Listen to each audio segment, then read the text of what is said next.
Ini alasan Dispar SBT tunda penarikan retribusi fasilitas Pantai Gumomae. Dinas Pariwisata Kabupaten Seram Bagian Timur atau SBT menunda penarikan retribusi terhadap sejumlah fasilitas wisata di Pantai Gumomae. Meski ketentuan tersebut telah diatur dalam peraturan daerah atau Perda. Kebijakan ini diambil sebagai bagian dari upaya pembenahan fasilitas dan peningkatan kualitas pelayanan bagi pengunjung. PLT Kepala Dinas Pariwisata SBT Abdul Ghaffar Rumanama mengatakan penundaan retribusi diputuskan setelah dilakukan evaluasi internal terhadap kondisi fasilitas di kawasan wisata unggulan tersebut. Ia mengakui sejumlah fasilitas di Pantai Gumomae masih belum memenuhi standar, baik dari sisi kebersihan maupun kondisi fisik. Menurutnya, penerapan retribusi baru akan dilakukan setelah seluruh fasilitas diperbaiki dan pelayanan kepada wisatawan dinilai optimal.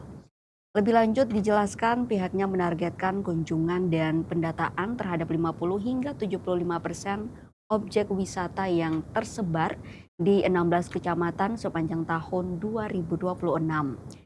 Ia menyebutkan setiap kunjungan objek wisata akan dibarengi dengan pembentukan kelompok sadar wisata atau Pokdarwis di tingkat desa guna mendorong keterlibatan aktif masyarakat dalam menjaga dan mengelola potensi wisata.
Download Tribun X sekarang, menghadirkan lokal menjadi Indonesia.